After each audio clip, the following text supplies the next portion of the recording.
Hello STTP students, I am Pratima from Shri Guru Tegh Bahadur School NH9 Ding Road Sirsa.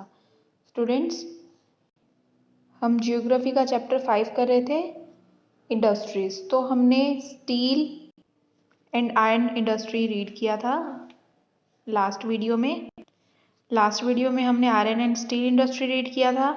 Now हम देखते हैं cotton textile. Cotton textile industry, weaving cloth from yarn in an ancient art. Cotton, wool, silk, jute, flax have been used for making cloth. बुनाई से, धागे की बुनाई से cloth बनाना, कपड़ा बनाना काफ़ी पुरानी आर्ट है, काफ़ी एंशियंट आर्ट है। कॉटन और वूल, सिल्क, जूट, फ्लैक्स इन सब का यूज़ किस लिए किया जाता था? क्लॉथ बनाने के लिए, making cloth. The textile industry can be divided on the basis of raw materials used in them. जो टेक्सटाइल इंडस्ट्रीज है वो किस बेस पे डिवाइड की गई है? जो उसके अंदर रॉ मटेरियल मीन्स जो भी उसके अंदर कच्चा माल यूज होता है उस बेसिस पे डिवाइड की गई है। Fibres are the raw material of textile industries. जो भी फाइबर होता है मीन्स की फैब्रिक होता है, फैब्रिक कोई भी हो सकता है, जो उस फाइबर्स को क्या है रॉ मटेरियल के तौर पे यूज़ किया जाता है, कच्चे माल के तौर पे यूज़ किया जाता है। ठीक है, टेक्सटाइल इंडस्ट्रीज में फाइबर्स कैन बी नेचुरल और मैन मेड। फाइबर जो है नेचुरल भी हो सकती है और मैन मेड भी हो सकती है। नेचुरल में क्या होता है? कॉटन आ जाती है ना। Natural fibres are obtain from wool. Wool जो है कहाँ से मिलती है? हमें शिप से वूल मिलती है। सिल्क में कहाँ से मिलती है? सिल्क वॉर्म कीड़ा होता है ना एक, उससे मिलती है। कॉटन हमें कपास से मिलती है। लाइनिन एंड जूट, ये सब नेचुरल है। मैन मेड में कौन सी होती है? मैन मेड फाइबर्स में होते हैं nylon, polyester, acrylic and rayon. ये सब जो है मैन मेड हैं। ओके, मैन मेड कैसे होती हैं? ये कपड़ों में एक अलग अलग तरह के फाइबर्स मिक्स करके एक डिफरेंट फाइबर जो है तैयार किया जाता है। ओके स्टूडेंट्स, तो इस तरह से टेक्सटाइल में मैन मेड और नॉन मैन मेड मीन्स की नेचुरल फाइबर यूज होती हैं। The cotton textile industry is one of the oldest industries in the world. अब जो कॉटन टेक्सटाइल है मीन्स की कपास से रिलेटेड जो है, कपास कहाँ से मिलती है? कॉटन कहाँ से मिलती है? कपास से। अब ये तो ऑब्वियस है कि ये तो काफ़ी पुराना फाइबर है हमारे पास, है ना। तो ये काफ़ी पुरानी इंडस्ट्री जो है, इस पूरे वर्ल्ड में काफ़ी पुरानी इंडस्ट्रीज हैं कॉटन की।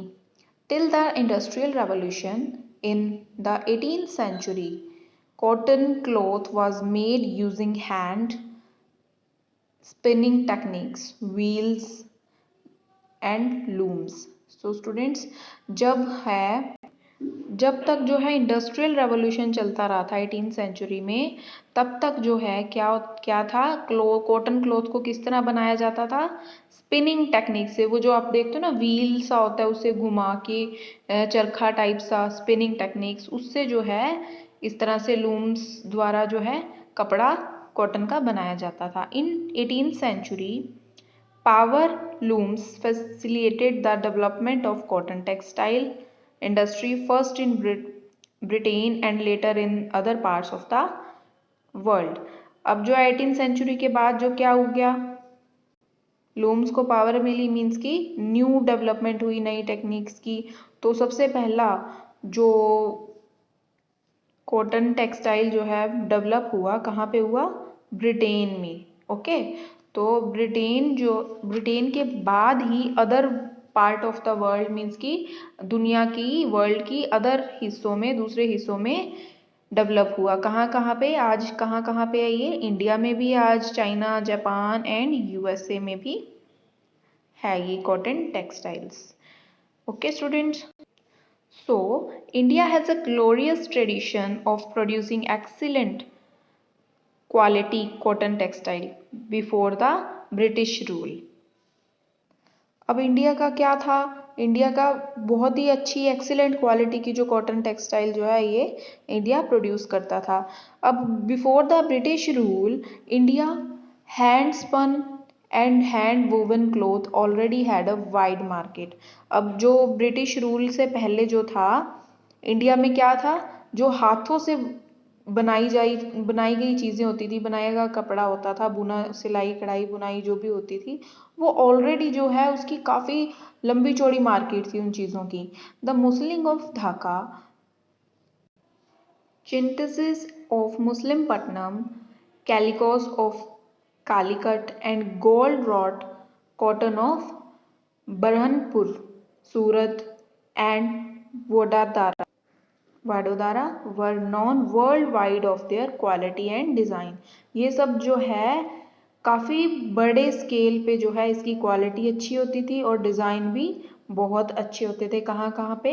Muslims of Dhaka, Chintzes of Muslimpatnam, Calicut, gold wrought cotton of Burhanpur, Surat and Vadodara.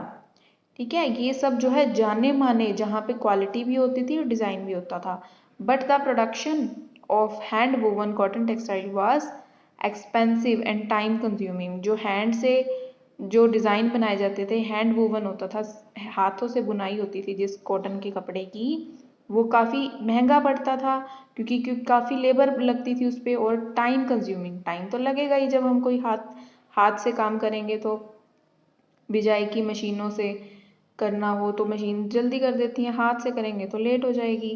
Hence, traditional cotton textile industry could not face the competition from the new textile mills of the West, which produced cheap and good quality fabrics through machined mechanised industrial units. तो क्या है कि जो हाथ से बुनाई होती थी और जो मशीनों से बुनाई होती थी कपड़े की, उसमें जो है कोई कंपटीशन नहीं था। क्योंकि जो कंपटीशन कैसे हो, क्योंकि जो हाथ से बुना हुआ है उसमें एक तो टाइम ज़्यादा लेता है और महंगा भी पड़ जाता है। और लेकिन वहीं पे जो टेक्सटाइल मीन्स की बड़ी इंडस्ट्रीज में बनता है, मशीनों के द्वारा बनता है, वो क्या है, टाइम भी कम लेता है, महंगा भी नहीं पड़ता, और क्या है, क्वालिटी भी अच्छी देता है। तो इसलिए इनका कोई कंपैरिजन नहीं है, लोग ज़्यादातर उसी कपड़े की तरफ दौड़ते थे। The first successful mechanised textile mill was establish in Mumbai in 1854।